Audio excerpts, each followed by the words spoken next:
Good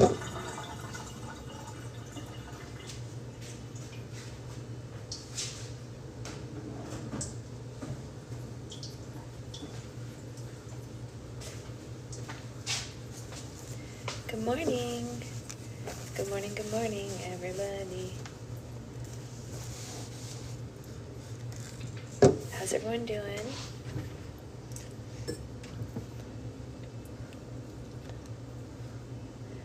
Hello, hello. How are we all? We're going to use Secret Husband's aquarium cup today because we're going to the aquarium today. Yay! Feels fitting, you know, stuff and things. Hello, hello. Hey, everybody.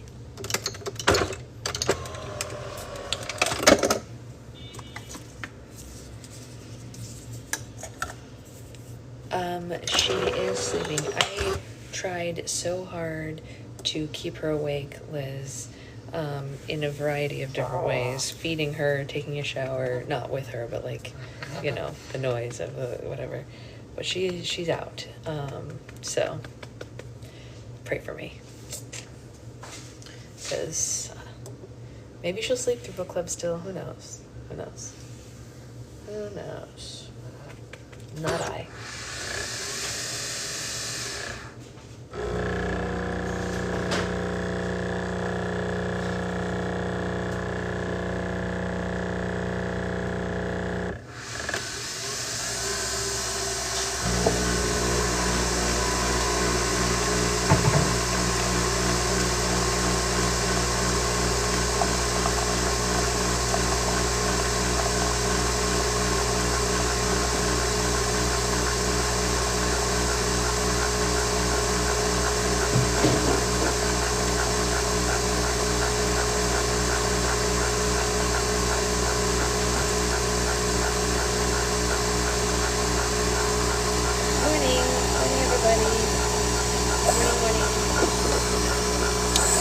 How's everyone doing? Anyone doing anything fun today or this weekend at all?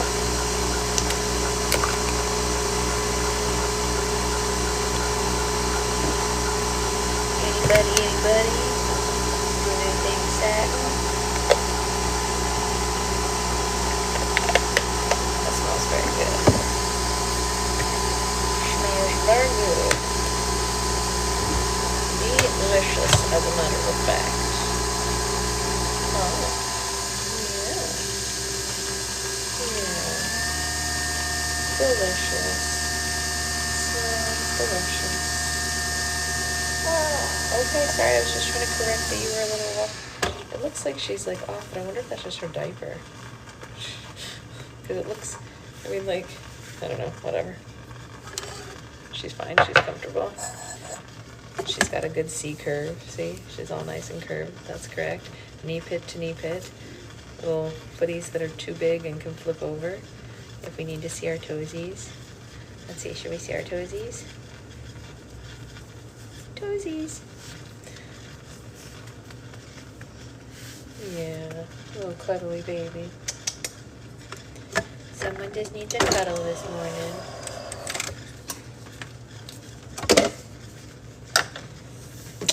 Yeah, it's not supposed to be straight back. She's not met the Easter Bunny. We would if she was a little bit older. She's just a little young for that. I think it would probably scare her. I don't really know. Next year we'll definitely take her to meet an Easter Bunny. But I think she's just too young right now. But yes, when they're in a carrier, they're supposed to have a C curve back when they're this age. So it's supposed to be like this so that their pelvis is tucked under. See how her knees are scooped up so that her little body is in an M shape here. So her knees are above her little bottom. Yeah, you don't want her to stay straight, so you're good. You're good. You are good. I've been doing like a massive amount of research on like baby wearing and stuff like that, and it's obviously gotten to my husband because yesterday, no joke, he called me when he was driving to drop off all the packages for Patreon to the post office, and goes, I just saw a dad walking with the baby in a hip carrier and the fit was all wrong. We should help them. I was like, okay. I was like, okay. He was like, your dad doesn't know. I was like, you're right. He doesn't know. Hey, Catherine, did we get your thing figured out? I saw a second email from you. Did your post office say anything? Because if not, I'm going to have to call them because my post office is like, well, it's over there. You know what I mean? So I don't know what to do about that, unfortunately. It's not great. We'll get it figured out one way or another. The good news is I do have extras. The bad news is there's no way they're going to get to you on time for tomorrow, but that doesn't mean you can't have them. Of course, if it's too late and it ruins the whole thing, we'll just refund it. But like, it's kind of a pain in the butt that they did that. I'm so sad for your Easter slimes. Luckily, I mean, this is not lucky for you, but luckily yours is the only one that happened to.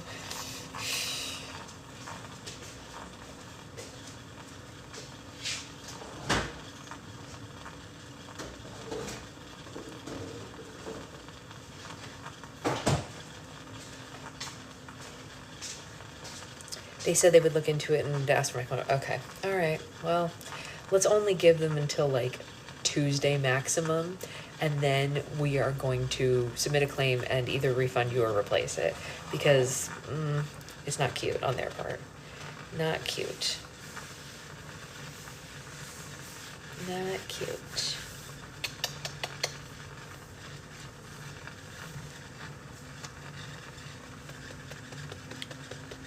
Good morning. I know, she's getting so big. Isn't that crazy? It's wild to me how big she's getting.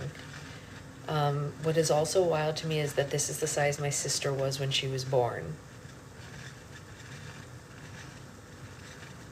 Think about that. Ruminate on that for a second. This almost 3-month baby is the size my sister was when she was born. That's not a joke, and it's not an exaggeration. In fact, she might be a few ounces smaller than my sister was when she was born.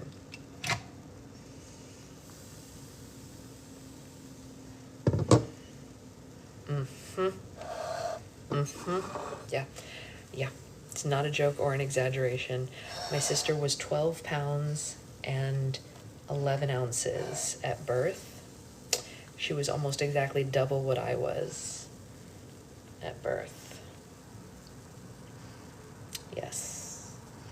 So, needless to say, now that my baby has reached the 12-pound range, I'm carrying my newborn sister.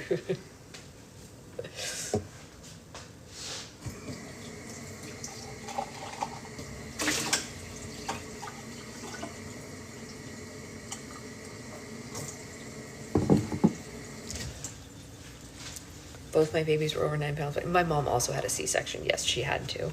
You were 8, 11, and 8. Yeah. Yes. Childbirth is wild, Christina. It's absolutely wild. She was also really late. Yeah. Oh, your package was a week late and slightly open. Oh. Did anything break? Message me. We can fix that. I thought you meant your kid. I was like, yeah, my sister was also a week late and you're out. Oh, go me for not understanding literally anything. That's funny. It's funny. It's good on me for not knowing how anything works. What was I gonna say? I was gonna tell you guys something. No, I can't remember. So your mom is a superwoman as well.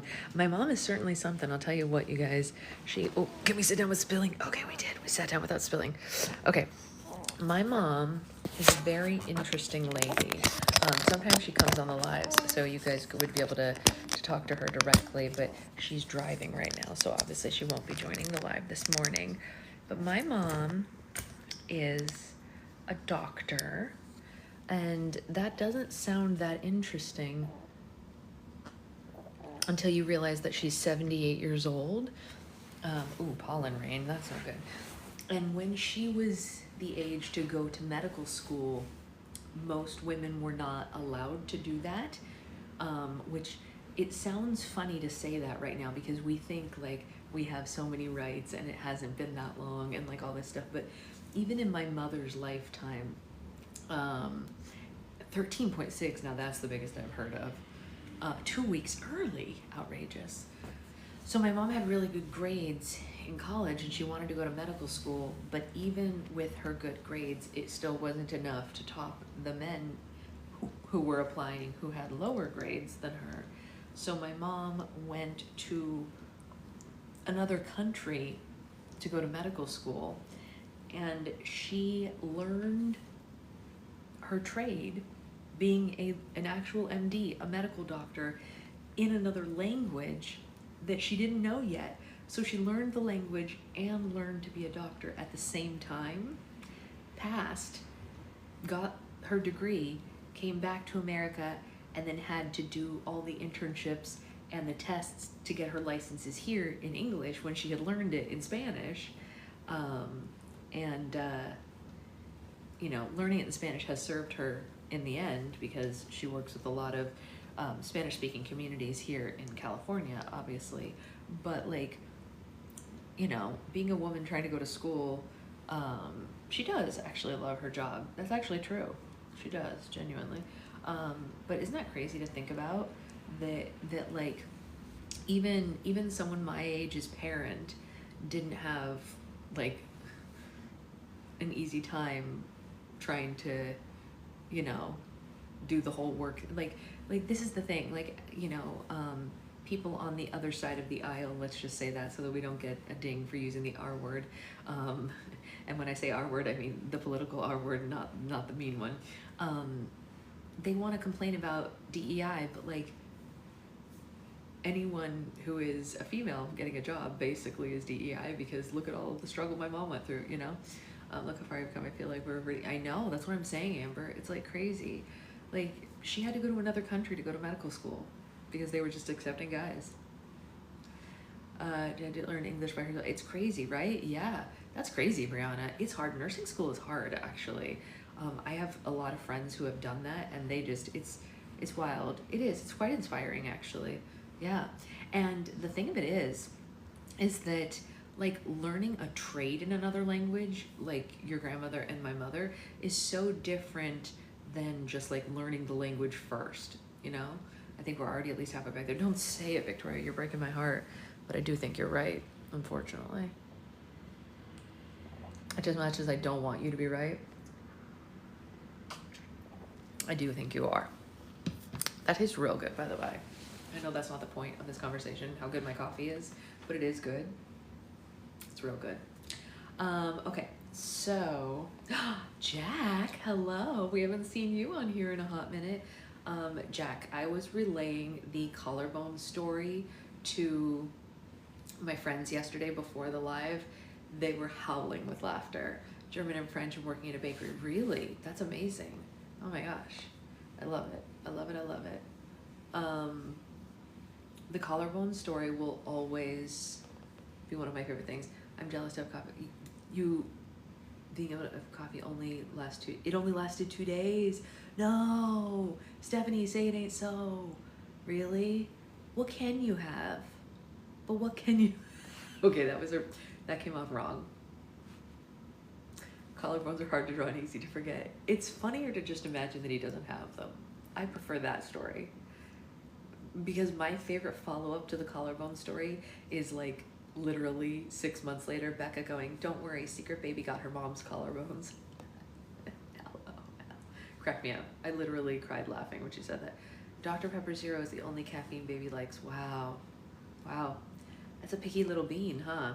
I assume he doesn't have them as they've never been mentioned. Right, right. Listen, you don't have proof to the contrary, so what are you supposed to do with that information? You're not going to hear anything from me about it. I don't know. It's just one of those things, you guys. Okay, really quickly, look how fast we're going through this book. We are going to be halfway through this book today. I feel like we just started. I uploaded day 6. Yesterday was only day 6. We haven't even been reading this book a whole week, and we're halfway into it. So we are rocking and rolling as far as this is concerned. Let's see what we can get through today. We are on chapter 12, page 164, and a very, very sleepy Very truly baby. Hey Isabella, oh you're fine. We haven't even started reading yet, so you're actually fine. We were just about to start. I was just saying we're on page 164 today, and we are almost halfway through the book. It is a lot of fun to rewatch the movies after reading the books. Yes, very, very fun. Maybe we should do a watch party. I don't know. We'll see. Maybe the baby will allow that. Maybe she won't. Seems unlikely, but we'll try. Chapter 12. Staying quiet in bed is harder after that. I want to be doing something, finding out more about District 13 or helping out in the cause to bring down the Capitol, but instead I sit around stuffing my face with these cheese buns and watching PETA sketch. Hamish stops by occasionally to bring me news from town, which is always bad. More people being punished or dropping from starvation. Winter's begun to withdraw by the time my foot is deemed usable. My mother gives me exercises to do and lets me walk a little bit on my own. I go to sleep one night, determined to go out on the town the next morning, but I awake to find Venia, Octavia, and Flavius grinning down at me. Surprise! They squeal. We're here early. After I took that lash to the face, Hamish got their visit pushed back several months so that I could heal up. I wasn't expecting them for another 3 weeks. But I tried to act delighted that my bridal photo shoot is here at last. My mother hung up all the dresses so that they're ready to go, but to be honest, I haven't even tried one on yet. I think Netflix does a watch party thing like that too, don't they, Jack? I think I heard that. I think that's what Ellen uses for her watch parties for her podcast. But I could be wrong. But I think that is true. After the usual histrionics about the deteriorating state of my beauty, they get right down to business. Their biggest concern is my face, although I think my mother did a pretty remarkable job healing it. There's just a pale pink strip across my cheekbone. Oh, she tried to get, hi, sweet girl. Hi, baby. Hi. Oh, I wish I could just, okay. I'm fine. I don't need to hug and squeeze all the babies. It's not even appropriate. I have my own. Don't worry about it. It's fine. I'm definitely not going to bite her cheeks. That's all good. Don't worry about it. I wouldn't do that to your child. It's not appropriate. Don't kiss other people's babies. Except like through the screen. Through the screen, it's fine. Yeah.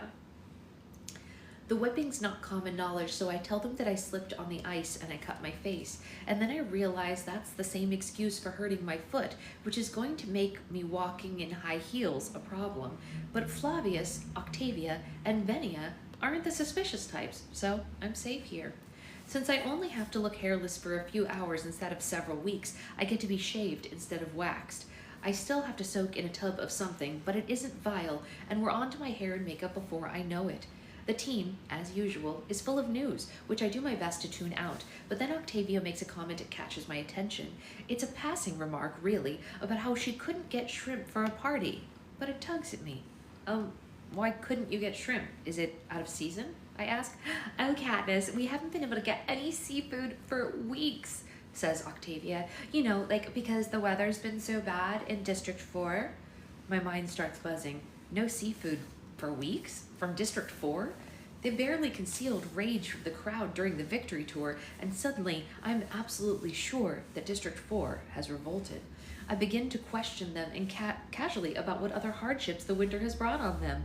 They're not used to want, so any little disruption in supply makes an impact on them. And by the time I'm ready to be dressed, their complaints about the difficulty of getting different products, from crab meat to music chips to ribbons, has given me a sense of which districts might actually be rebelling. Seafood from District 4, electronic gadgets from District 3, and of course fabrics from District 8. Although the thought of such widespread rebellion giving me quiver with fear and excitement. I want to ask them more, but Cinna appears to give me a hug and check my makeup. His attention goes right to the scar on my cheek, and somehow I don't think he believes the slipped on the ice story. But he doesn't question it. He simply adjusts the powder on my face, and what little you can see of the lash mark vanishes. Downstairs, the living room has been cleared and lit for the photo shoot. Effie's having a fine time ordering everyone around and keeping us all on schedule. It's probably a good thing because there are 6 gowns and each one requires its own headpiece, shoes, jewelry, hair, makeup, setting, and lighting. Creamy lace and pink roses and ringlets, ivory, satin, gold tattoos, and greenery, a sheath of diamonds, a jeweled veil, moonlight. Heavy white silk and sleeves that fall from my wrists to the floor, and pearls. The moment one shot has been approved, we move right on to the preparing for the next one. I feel like dough being kneaded and reshaped again and again. My mother manages to feed me bits of food and sips of tea while they work on me, but by the time the shoot is over, I'm starving and exhausted. I'm hoping to spend some time with Cinna now, but Effie whisks everybody out the door, and I have to make do with the promise of a phone call. Evening has fallen, and my foot hurts from all the crazy shoes, so I abandon any thought of going into town, and instead I go upstairs and wash away the layers of makeup and conditioner and dyes, and then I go down to dry my hair by the fire. Prim, who came home from school in time to see the last 2 dresses, chatters on about them with my mother. They both seem overly happy about the photo shoot, and when I fall into bed I realize it's because they think it means I'm safe, that the Capitol has overlooked my interference with the whipping since no one is going to such trouble and expense for someone that they plan on killing anyway. Right? In my nightmares, I'm dressed in the silk bridal gown, and it's torn and muddy, and the long sleeves keep getting caught on the thorns and branches as I run through the woods. A pack of mutation tributes draws closer and closer until it overcomes me with hot breath and dripping fangs, and I scream myself awake. It's too close to dawn to bother trying to get back to sleep. Besides, today I really have to get out and talk to someone. Gail will be unreachable by the mines, but I need Hamish or Peta or somebody to share the burden of all that has happened to me since I went to the lake. Fleeing outlaws, electrified fences, an independent District 13, and shortages in the capital. Everything. I eat my breakfast with my mother and Prim and head out in search of such a confidant. The air is warm and hopeful with hints of spring in it. Spring would be a good time for an uprising, I think. Everyone feels less vulnerable once the winter is past. Peta's not home. I guess he's already gone into town. I'm surprised to see Hamish moving around his kitchen so early, though, so I walk into his house without knocking, and I can hear Hazel upstairs, sweeping the floors of the now spotless house. Hamish isn't flat out drunk, but he doesn't look too steady either. I'm guessing that the rumors about Ripper being back in business are true. I'm thinking that I maybe better let him go to bed when he suggests a walk to town. PTSD dreams are the worst, and they are far too realistic. Completely agree. Hey, Brittany. Hamish and I can speak in a kind of shorthand now, so in a few minutes I've updated him, and he's told me about how rumors of uprising in District 7, there are rumors of uprisings in District 7 and 11 as well. If my hunches are right, this would mean that almost half of the districts have at least attempted to rebel. Do you still think it won't work here? I ask. Not yet. Those other districts, they're much larger. Even if half the people in their homes cower in their homes, the rebels still stand a chance. But here, in 12, it's got to be all of us or nothing. I hadn't thought of that, how we lack the strength of numbers. Okay, but maybe at some point? I insist. Yeah, maybe. We're small, we're weak, but we don't develop nuclear weapons either, says Hamish with a touch of sarcasm. He didn't get too excited over my District 13 story. What do you think they'll do, Hamish? To the districts that are rebelling, I ask. Well, you've heard what they did in 8, and you've seen what they did here, and that was without provocation, says Hamish. And if they really do get out of hand, I think that they'd have no problem killing off another district, same as they did to 13. You know, make an example of it. So you think that 13 really was destroyed? I mean, Bonnie and Twill were right about the footage of the Mockingjay, I say. Okay, but what does that prove? Nothing really. There are plenty of reasons that they could be using old footage. Probably it looks more impressive. It's a lot simpler, isn't it? Just to press a few buttons in the editing room than to fly all the way out there and film it, he says. The idea that 13 has somehow rebounded and the Capitol is ignoring it, that sounds like the kind of rumor desperate people cling to. I know. I was just hoping. I say, yeah, exactly. Because you're desperate, says Hamish. I don't argue because, of course, he's right. Prim comes home from school bubbling over with excitement. The teachers announce that there was a mandatory programming tonight. I think it's going to be your photo shoot, says Prim. It can't be, Prim. They only did the pictures just yesterday, I tell her. Well, that's what somebody heard anyway, she says, and I'm hoping she's wrong. I haven't had time to prepare Gail for any of this. Since the whipping, I only see him when he comes to the house for my mother to check on how he's healing. He's often scheduled 7 days a week in the mines. In a few minutes of privacy that we've had, with me walking him back to town, I gather that the rumblings of an uprising in 12 have been subdued by Thread's crackdown. He knows that I'm not going to run, but he also must know that if we don't revolt in 12, I'm destined to be Peta's bride. Seeing me lounging around in gorgeous gowns on his television, what can he do with that? When we gather around the television at 7:30, I discover that Prim is right. Sure enough, there is Caesar Flickerman speaking before a standing room only crowd in front of the training center, talking to an appreciative crowd about my upcoming nuptials. He introduces Cinna, who became a star overnight with his costumes for me in the games, and after a minute of good-natured chit-chat, we were directed to turn our attention to a giant screen, and I see how they could photograph me yesterday and then present on a special tonight. Initially, Cinna designed 24 wedding gowns, and since then, there's been a process of narrowing down the designs and creating the dresses and choosing the accessories. Apparently, in the Capitol, there were opportunities to vote on your favorite, at least at this stage. This is all culminating with shots of me in the final 6 dresses, which I'm sure took no time at all to insert into the show. Each shot is met with a huge reaction from the crowd. People are screaming and cheering for their favorites, booing for the ones that they don't like, having voted and probably betted on the winner. People are very invested in my wedding gown. It's bizarre to watch when I think how I never even bothered to try one on before the cameras arrived. Caesar announces that the interested parties must cast their final votes by noon the following day. All right, let's get Katniss Everdeen into her wedding in style, he hollers to the crowd, and I'm about to shut off the television, but then Caesar's telling us to stay tuned for another big event of the evening. That's right. This year will be the 75th anniversary of the Hunger Games, and that means it is time for our 3rd quarter quell. Oh, what will they do? Asked Prim. It isn't for another few months yet. We turn to our mother, whose expression is solemn and distant, as if she's remembering something. It must be the reading of the card. The anthem plays, and my throat tightens with the revulsion of President Snow taking the stage. He's followed by a young boy dressed in a white suit, holding a simple wooden box. The anthem ends, and President Snow begins to speak, to remind us all of the dark days from which the Hunger Games were born. And when the laws for the games were laid out, they dictated that every 25 years the anniversary would be marked by a quarter quell. It would call for the glorified version of the games to make fresh the memory of those killed by the district's rebellion. These words could not be more pointed, since I suspect several districts are rebelling right now. President Snow goes on to tell us what happened in the previous quarter quells. On the 25th anniversary, as a reminder to the rebels that their children were dying because of their choices to initiate violence, every district was made to hold an election and vote on the tribute who would represent it. I wonder how that would have felt, picking the kids who had to go. It's worse, I think, to be turned over by your own neighbors than to have your name drawn from the reaping ball.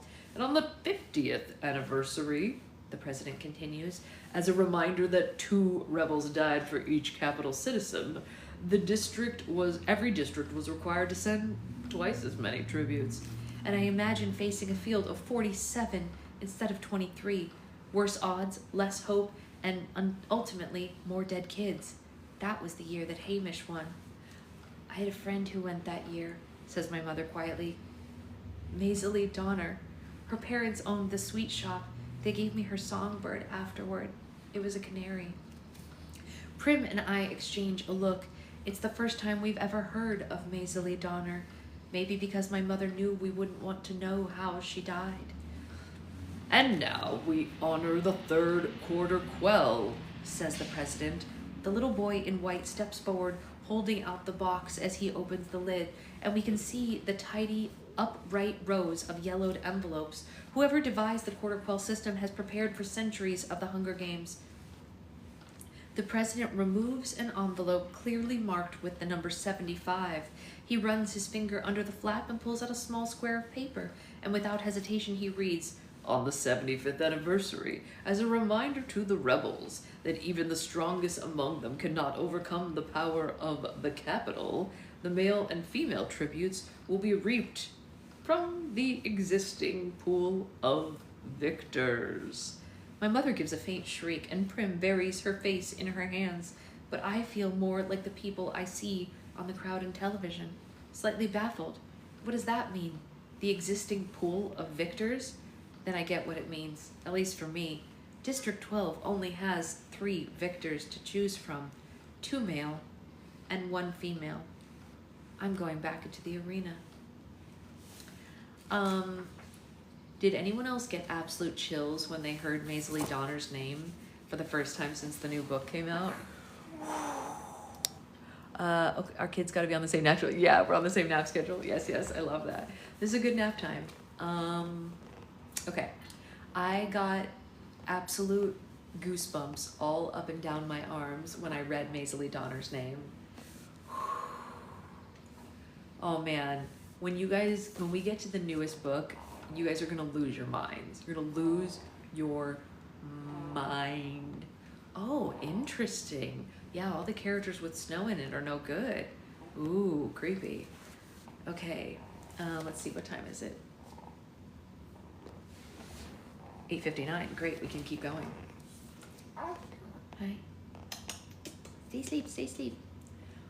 Okay, we are now on chapter 13, page 174. But before we start, do we think Mommy can reach her coffee? Let's try it. I would love a sip of coffee.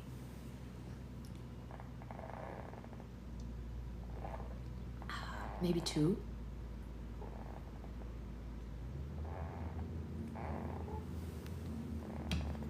Yes. Delightful. Them's the goods. Okay. Chapter 13.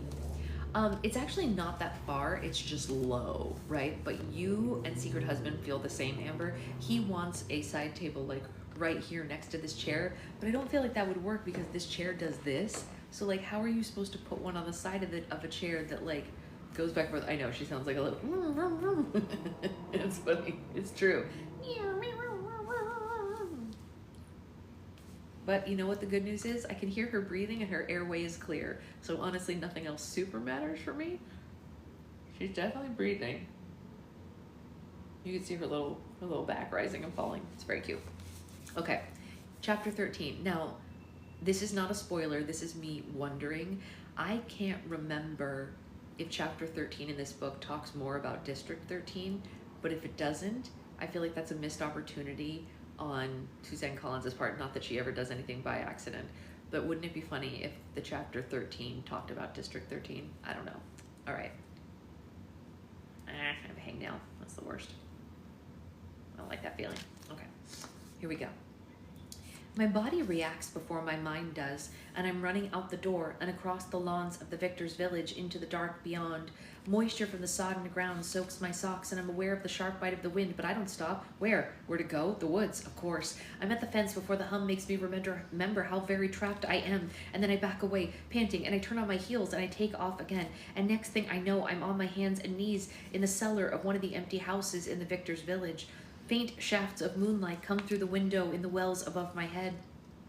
I'm cold and wet and winded, but my escape attempt has done nothing to subdue the hysteria rising in me. I will drown, and it will drown me unless it's released. I ball up the front of my shirt and stuff it into my mouth, and I begin to scream. How long this continues, I don't even know, but when I stop, my voice is almost gone. I curl up on my side, and I stare at patches of moonlight on the cement floor. Back in the arena.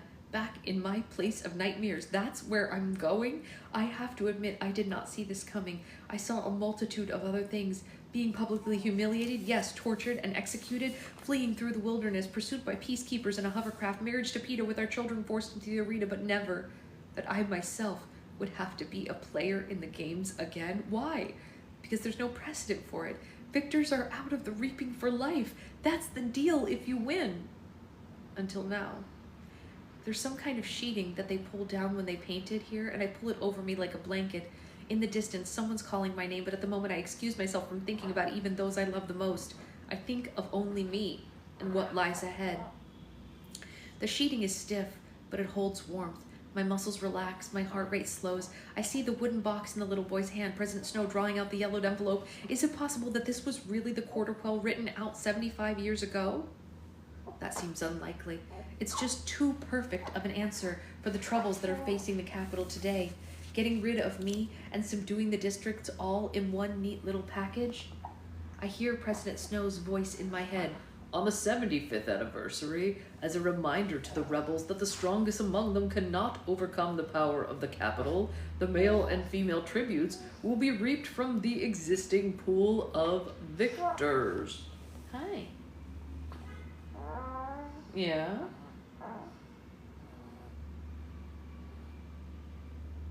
It's the worst, right? It's literally the worst. Yes, victors are our strongest. They're the ones who survived the arena and slipped the noose of poverty that strangled the rest of us. They, or I should say we, are the very embodiment of hope when there is no hope. And now, just 23 of us will be killed to show how even that hope was an illusion. I'm glad I won only last year, otherwise I'd know all the victors, not just because I'd see them on television, but because they're guests at every games. Even if they're not mentoring like Hamish always has to, most of them return to the capital each year for the event. I think a lot of them are friends, whereas the only friend I'll have to worry about killing will either be Peeta or Hamish. Peeta or Hamish? I sit straight up, throwing off the sheeting. What just went through my mind? There's no situation in which I would ever kill Peeta or Hamish, but one of them will be in the arena with me, and that's a fact. They may have even decided between the two of them who it will be. Whoever's picked first, the other will have the option of volunteering to take his place. I already know what will happen. Peeta will ask Hamish to let him go to the arena with me no matter what, for my sake, to protect me. I stumble around the cellar looking for an exit. How did I even get into this place? I feel my way up the steps to the kitchen to see the glass window in a door that has been shattered. Why must my hand seem to be bleeding? Must be why my hand seems to be bleeding, and I hurry back into the night and head straight to Hamish's house. He's sitting alone at the kitchen table, and a half-empty bottle of white liquor is in one fist. His knife is in the other. He's drunk as a skunk. There she is, all tuckered out. Finally did the math, did you, sweetheart? Worked out that you won't be going in alone, and now you're going to ask me what? He says. I don't answer. The window's wide open and the wind cuts through me just as if I were outside. I'll admit, it was easier for the boy. He was here before I could snap the seal on the bottle, begging me for another chance to go in. But what can you say? He mimics my voice. Take his place, Hamish, because all things being equal, I'd rather Peeta had a crack at the rest of his life than you. I bite my lip, because once he said it, I'm afraid that is what I want to do. For Peeta to live, even if it means Hamish's death. No, I don't. He's dreadful, of course, but Hamish is family now, so what did I come here for, I think? What could I possibly want here? I came for a drink, I say, and Hamish bursts out laughing and slams the bottle on the table before me. I run my sleeve across the top and take a couple of gulps before I come choking. It takes a few minutes to compose myself, and then even my eyes and nose are still streaming, but inside me the liquor feels like fire, and I like it. Yes, I haven't either, Ray, actually. Maybe it should be you, I say matter-of-factly as I pull up the chair. You hate life anyway. That is very true, says Hamish. And since last time I tried to keep you alive, seems like I'm obligated to save the boy this time. That's another good point, I say, wiping my nose and tipping the bottle again. Peeta's argument is that since I chose you, I now owe him, so anything he wants, and what he wants is a chance to go back in and protect you, says Hamish. I knew it. In this way, Peeta's not hard to predict. While I was wallowing around on the floor of that cellar thinking of only myself, he was here thinking only of me. Shame isn't a strong enough word for what I feel. You could live 100 lifetimes and you wouldn't deserve him, you know that, right? Says Hamish. Yeah, I say brusquely. No question. He's superior in this trio. So what are you gonna do anyway? I don't know. Hamish sighs. Go back in with you, maybe, if I can. If my name's drawn at the reaping, it won't matter. He's just gonna volunteer to take my place. We sit for a while in silence. It'd be bad for you in the arena, wouldn't it? Knowing all the others, I ask. Oh, I think we can count on it being unbearable wherever I am. He nods at the bottle. Can I have that back now? No, I say, wrapping my arm around it, and Hamish pulls another bottle out from under the table, and he gives the top a twist. But I realize I'm not just here for a drink. There's something else I want from Hamish. Okay, I figured out what I'm asking, I say. If it is Peeta and me in the games, this time we try to keep him alive. Something flickers across his bloodshot eyes, and it's pain. Like you said, it's going to be bad no matter where you slice it, and whatever Peeta wants, it is his turn to be saved. We both owe him that. My voice takes on a pleading tone. Besides, the Capitol hates me so much. I'm as good as dead now anyway, so he might still have a chance. Please, Hamish, say that you'll help me. He frowns at his bottle, weighing my words. All right, he says finally. Thanks, I say. I should go see Peter now, but I don't want to. My head's spinning from the drink, and I'm so wiped out. Who knows what he could get me to agree to? No, now I have to go home and face my mother and Prim. And as I stagger up the steps to my house, the front door opens and Gale pulls me into his arms. I was wrong. We should have gone when you said, he whispers. No, I say, and I'm having trouble focusing, and the liquor keeps sloshing out of my bottle and down the back of Gale's jacket, but he doesn't seem to care. It's not too late, he says. And over his shoulder, I see my mother and Prim clutching each other in the doorway. We run, they die. And now I've got Peter to protect. End of discussion. It is too late. My knees give way and he's holding me up. And as the alcohol overcomes my mind, I hear the glass bottle shatter to the floor. On the floor. This seems appropriate since I have obviously lost my grip on anything. When I wake up, I've barely got to the toilet before the white liquor makes its reappearance. It burns just as much coming up as it did going down. It tastes twice as bad. I'm trembling and sweating, and when I finish vomiting, most of the stuff is out of my system. Enough made its way into my bloodstream, though, to result in a pounding headache, a parched mouth, and a boiling stomach. I turn on the shower, and I stand under the warm rain for a minute before I realize that I'm still in my underclothes. My mother must have stripped off my filthy outer ones and tucked me into bed. I throw the wet undergarments into the sink, and I pour shampoo onto my head. My hand stings, and that's when I notice the stitches, small and even, across one palm and up the other side of my hand. Vaguely, I remember breaking the glass window last night, and I scrub myself from head to toe, only stopping to throw up again right in the shower. It's mostly just bile, and it goes down the drain with the sweet-smelling bubbles. Finally clean, I pull on my robe and I head back to bed, ignoring my dripping wet hair. I climb under the blankets, sure that this is what it must have felt like to be poisoned. The footsteps on the stairs renew my panic from last night. I'm not ready to see my mother and Prim, and I have to pull myself together, to be calm, to be reassuring, the way that I was when we said our goodbyes the day of the last reaping. I have to be strong, and I struggle into an upright position, and I push the wet hair off of my throbbing temples, and I brace myself for this meeting. They appear in the doorway. They're holding tea and toast. Their faces are filled with concern. I open my mouth, planning to start off with some kind of joke, but I burst into tears. So much for being the strong one. My mother sits on the side of the bed, and Prim crawls right up next to me, and they hold me, making quiet, soothing sounds until I'm mostly cried out. And then Prim gets the towel, and she dries my hair, combing out the knots while my mother coaxes tea and toast into me.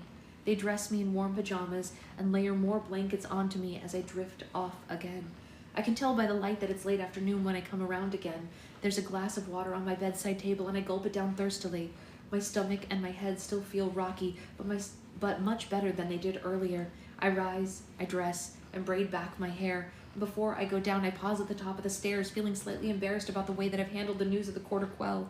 My erratic flight, drinking with Hamish, weeping. Given the circumstances, I guess I deserved one day of indulgence, and I'm glad that the cameras weren't here for it.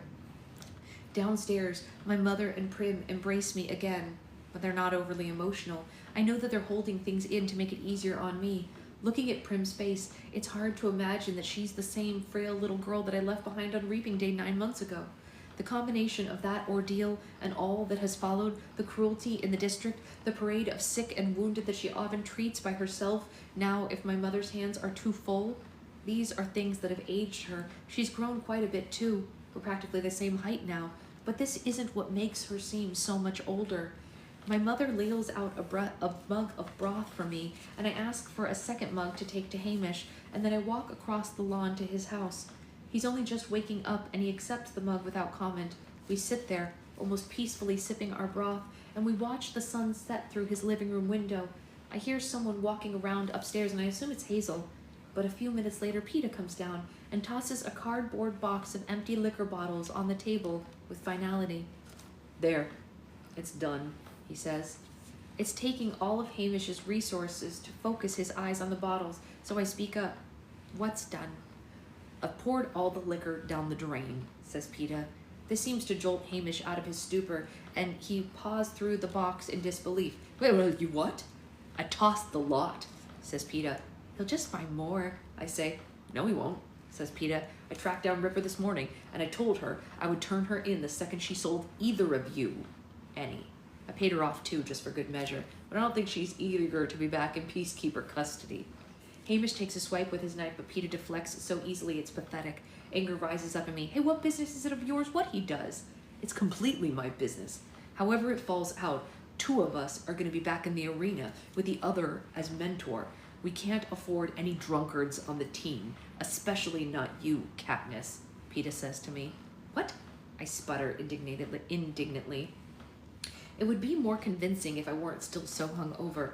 Last night is the only time I've ever been drunk. Yeah, and look what shape you're in, says Peeta. I don't know what I expected from my first meeting with Peeta after this announcement. Maybe a few hugs, kisses, a little comfort. Not this. I turn to Hamish. Don't worry, I'll get you more liquor. Then I'll turn both of you in. Let's sober you up in the stocks, says Peeta. What's the point to this? Asks Hamish. The point is the 2 of us are coming from the capital, 1 mentor. 2 of us are coming home from the capital, 1 the mentor and 1 victor, says Peeta. Effie's sending me recordings of all the living victors. We're going to watch their games, we're going to learn everything we can about how they fight, and we're going to put on weight and get strong. We're going to start acting like careers, and 1 of us is going to be victor again, whether the 2 of you like it or not. He sweeps out of the room and he slams the front door. Hamish and I wince at the bang. I don't like self-righteous people, I say. What's to like? Says Hamish, who begins suckling the dregs out of an empty bottle.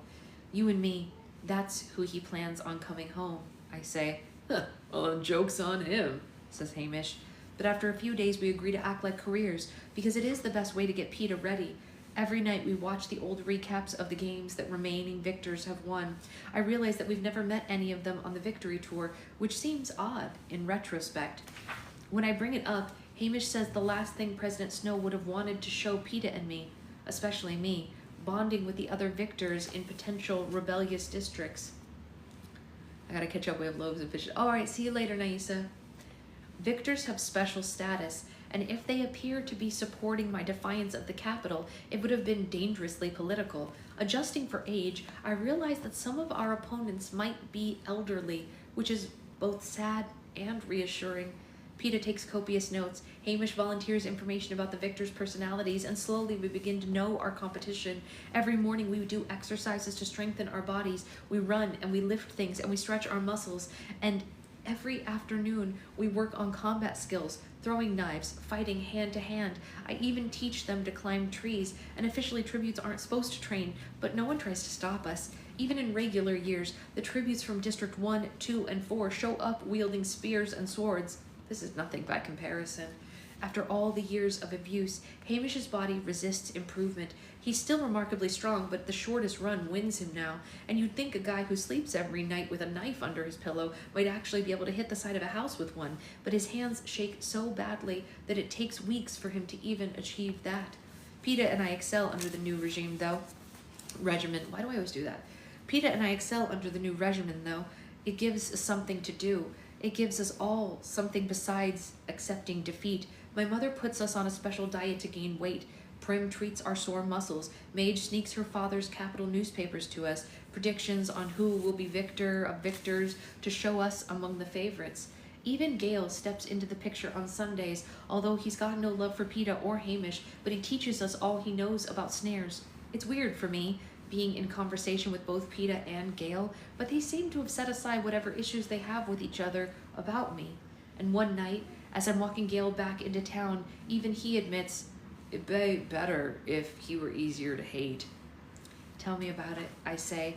If I could just have hated him in the arena, we all wouldn't be in this mess right now. He'd be dead, and I'd be the happy little victor, all by myself. Okay, good. I'm glad it's not just me, Jamie, because I feel like I do it every time. It's like happened 3 times in this series already, and we're only 1.5 books in. And where is that we would be, Katniss? Asks Gale. And I pause, not knowing what to say. Where would we be if my pretend cousin wouldn't have been my cousin because it wouldn't have been for Peeta? Would he have still kissed me, and would I have kissed him back when I was free to do so? Would I have let myself open up to him, lulled by the security of money and food and the illusion back when I was free to do so? Would I have let myself open up to him, lulled by the security of money and food and the illusion of knows that I chose him over PETA when I didn't make a run for it? To me, there's no point in talking about things that might have been. Even if I had killed PETA in the arena, I still wouldn't have wanted to marry anyone. I only got engaged to save people's lives, and that even completely backfired.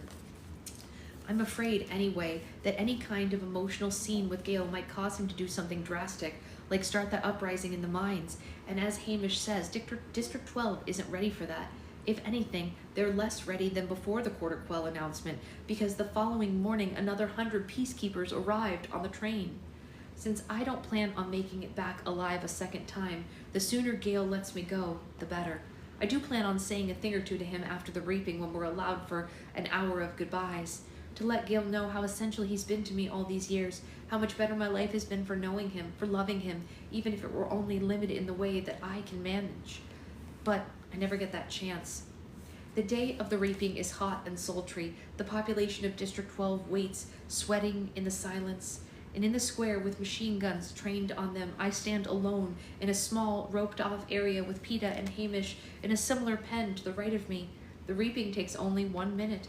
Effie, shining in a wig of metallic gold, lacks her usual verve. She has to claw around the girl's reaping ball for quite a while to snag the one piece of paper that everyone already knows has my name on it. And then she catches Hamish's name. He barely has time to shoot me an unhappy look before PETA has volunteered to take his place. We're immediately marched into the Justice Building to find the head peacekeeper Thread waiting for us. New procedure, he says with a smile. And we're ushered out the back door and into a car. We're taken to the train station. There are no cameras on the platform, no crowd to send us on our way. Hamish and Effie appear, escorted by guards. Peacekeepers hurry us all onto the train and slam the door. The wheels begin to turn, and I'm left, staring out the window, watching District 12 disappear with all my goodbyes still hanging on my lips.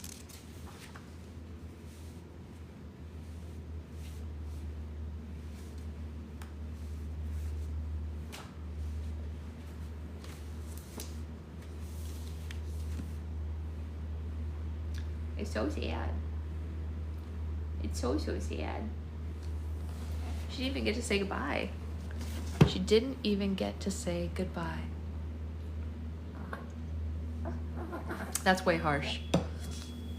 Way harsh. All right, well, on that very, very sad and very harsh note, the beeping has begun. Why? Why do you do it to me? All right, well, have you seen Gooey Gooey Slime? I've never heard of it. Not only have I not seen it, I've never even heard of it. There's probably not a slime live tonight, but I will let you know if I manage it. Thank you so much, Brittany. That's really sweet of you to say. At least it's the end of, yeah, at least the beeping started at the end and not in the middle.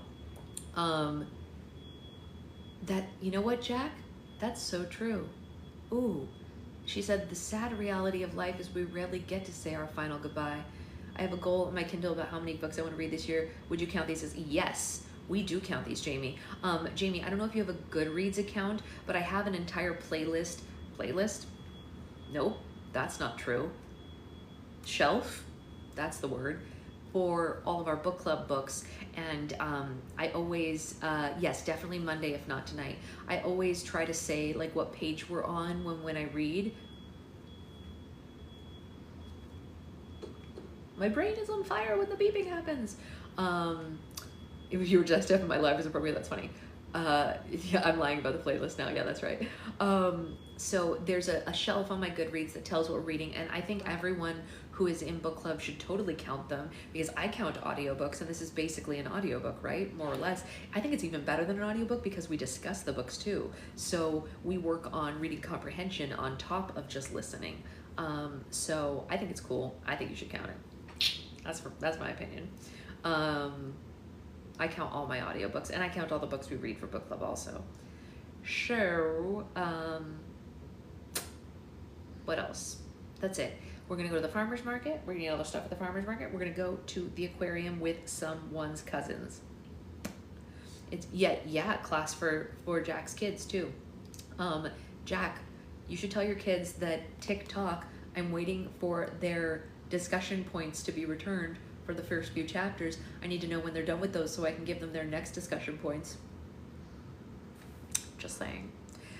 You know what, Roxy, I haven't tried it. I thought it sounded like a great idea, but the truth of the matter is I am so swamped that I don't even have, like, if I find 3 minutes of free time in my day, it's a shock. Even with my friends here, I've been working while they're here. They've been helping me like tape boxes up and stuff like that. I responded to you with their answers. You did? I didn't see it. I owe you more questions. Every single morning I've been remembering my oh yes, we're gonna work on that as soon as possible after my friends leave. I just, I'm trying to figure out a way to get a few free minutes into the day, but I have not been successful yet. Every time I think I'm gonna have a minute, like last night I was like, okay, I'll put the baby down and maybe I'll have a few minutes, and then she didn't fall asleep till 10:30, and by then I was falling asleep at the wheel because I'm up all night pumping and things like that, and it's just like, but I will try to do it. Yes, you would definitely. I wonder how long the shipping's gonna take. I'm gonna tell you the day that I ship it so we can track how long it actually takes, because I don't know. But anyway, Jack, I will go to look for those discussion points and we will get them more, and then we will continue on our journey. There will definitely be book club on Monday. If not a slime live tonight, we will see. If we do one tonight, it'll just be regular slime making. And on Tuesday, we have class. So I'll see you all for that as well. All right, have a great rest of your day, guys.